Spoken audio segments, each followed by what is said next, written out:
I'm going to combine two things in one video. They're both out of the Central Division. And one is a good story, and one is baffling to me. Why don't we start with baffling? Kevin Shattenkirk, the hottest commodity at the trade deadline. Apparently, the Tampa Bay Lightning offered him a 6-year deal for $42 million, which was the condition of them getting him in trade from St. Louis, and he said no. $7 million a year and not happening. So Tampa said, all right, rescinded the offer. Now, where Shattenkirk is ending up right now is in this no man's land. And it's fine. He's one of the better defensemen in the league. So his risk is small, but the risk is there. Right now, he's a hot commodity. At this point last year, Chris Russell was a hot commodity. Wait, just let me finish, please. Last year at this time, Dan Hamhuis and Chris Russell were both hot commodities on the trade market. And if they've been trying to negotiate long-term deals, they probably would have got more than they ended up with as free agents. Russell, maybe not, but I think Hammer would have. And Hammer stayed put. Russell went as a rental. And in the end, the contract he ended up with from Edmonton, I think, was very reasonable, maybe even below value considering how well Edmonton's done with him in the lineup. And yes, he has played a role in that. Any Edmonton fan will tell you that. Any Edmonton commentator that I've heard in any hockey games has said it, and I've seen it with my eyeballs watching hockey. One thing I've noticed over the last year is that people don't want me to trust what I see. I get, well, the advanced numbers say this, so you're wrong. But I saw it. I saw this guy play a good game, or I saw this guy botch the hell out of the game. Well, you're wrong. Okay. Now, Shattenkirk vetoing that trade means I honestly think St. Louis is going to have to keep him. The only way they're going to get top value for Shattenkirk is for him to sign a long-term deal with whatever team is acquiring him. They don't want a pure rental. Pure rentals are dynamite in this league in terms of the kind of dynamite that kills you, not the kind of dynamite that you find at a bar and you go home with. And even then, that dynamite, that would have been in the 70s, wouldn't it? Forget that dynamite. That went out with JJ in good times. So yeah, the whole idea of grabbing a rental and giving away 3 or 4 pieces, it's not going to happen. Part of the reason the Duchesne trade makes sense for all kinds of pieces is he is not a free agent this coming summer. So it makes more sense for a team to potentially mortgage their future, as Sportsnet commentators were saying, yeah, Montreal should just mortgage their future. Give up Sergachev, give up first-round draft pick. Okay, giving up your future for the now is a bad idea. And when a guy's having a down season with Team A, you don't assume that he's going to have a great season on Team B. Sometimes it works. Sometimes it really, really, really doesn't. It was pointed out in a video I posted yesterday that Derek Roy was a Canucks acquire and was supposed to be this great second-line center for the Canucks, and it just didn't work. He had no chemistry with the Canucks whatsoever, and it was obvious right away that he was a rental, he wasn't going to be around next year, and the Canucks were going to regret that trade. So that's what teams are trying to avoid. Now, at the deadline, you can make trades you regret.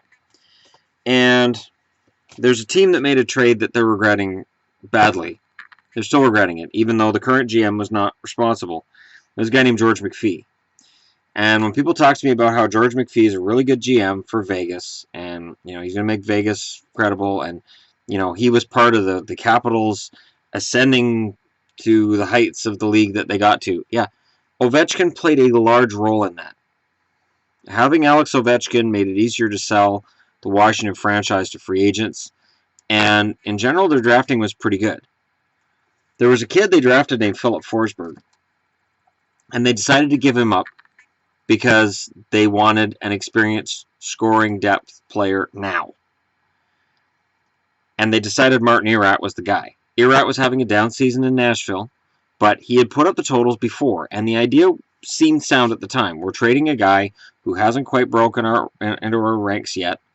So we're not losing anything off the current roster in order to pick up Martin Erat, who has a track record. He scored almost 500 points in the NHL, played over 700 games.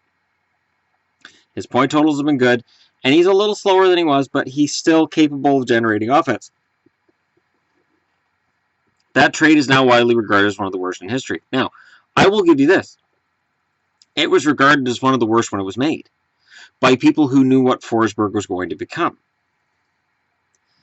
So when I look at these trades, and everybody talks about Shattenkirk, and I see guys just flippantly saying, oh yeah, I'll give up, and it's a big, whatever team you cheer for, think of your top 2 or 3 prospects, and think of how many of them you'd think, yeah, all right, we can just ditch them. It comes back to haunt you. Philip Forsberg, back-to-back hat tricks. Empty netter? Sure, but back-to-back hat tricks. A hat trick's a hat trick. And the hat trick you got last night was what is called a natural hat trick. Now, for those of you who are new to the sport or may not be aware, there's a difference between a hat trick and a natural hat trick. A natural hat trick is where the player in question scores 3 in a row. So it's not the first, third, and fifth goals of the game. It's 2, 3, 4, 3, 4, 5. You score 3 in a row. That is a natural hat trick. And that's really, really rare. Natural hat tricks are a thing of beauty, and they're a sign that a guy has really supreme scoring instincts. Now, on Sportsnet as well, they've got an article right away like, oh, Forsberg's on his way to being one of the greatest forwards in the history of the Nashville Predators. I'm not going to argue with that, because the Predators' history at forward, not great. I've got their career stats here. Legwand is still the franchise leader in points with 566. I have nothing against David Legwand, but as a number 2 draft pick, 566 points in 956 games, it just didn't get it done. Number 2 on their list is still Erat with 481. Then you have Shea Weber, who was a defenseman. Kimmo Timonen, also a defenseman. J.P. Dumont is 5th with 267. 6th is Steve Sullivan, 263, one of the more underrated players at the time. Every time a team would give up on him, another team would pick him up, and all he'd do is score points. Scott Walker's number 7, who the Canucks foolishly exposed in that expansion draft. Ryan Suter's next, defenseman, of course. Greg Johnson's tied with him with 238. And then tied for 10th are Mike Fisher and Jason Arnott with 229. Now, I'm using hockey-reference.com, which I believe is 100% up to date, and they update every night after the games are done. I have no problem saying Forsberg is potentially a better forward than all of those guys. I have no problem saying that. Forsberg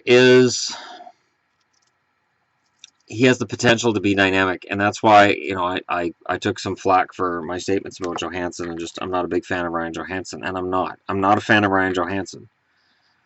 I honestly think we're about 3 years away from him being kind of forgotten. Forsberg, though, I like Forsberg a lot. I am a big fan of Philip Forsberg. And I'm well aware that the fortunes of one is tied to the fortunes of the other. But in terms of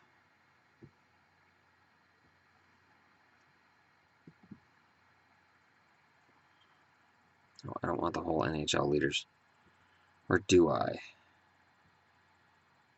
Like, in terms of players on that team, there is no comparison to me between Forsberg and the other guys.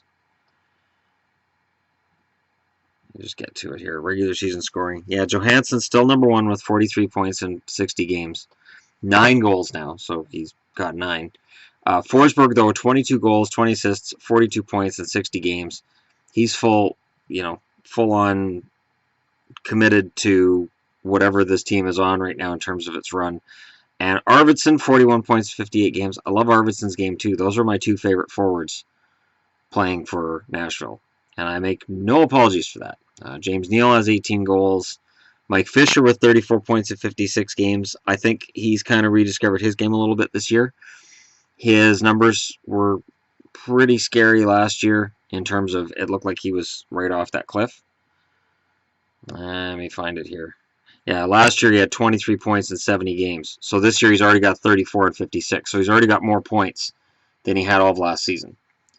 And last season's numbers were pretty bad. The interesting thing, too, with Fisher, He had 29, not 29, I'll learn to talk, I promise. 29 penalty minutes all of last season, and this year he's got 44. There's a little bit more of an edge with a guy like a Mike Fisher. Mike Fisher plays best when he has that edge when he's, pretty close, and he might get a penalty here and there, but that's when he's playing his best hockey. You guys can let me know what you guys think. I've combined two topics in one video because they both pertain to the Central Division. They're somewhat related because you've got a guy who was a steal at the trade deadline as a rental, and you've got a guy who's a rental here.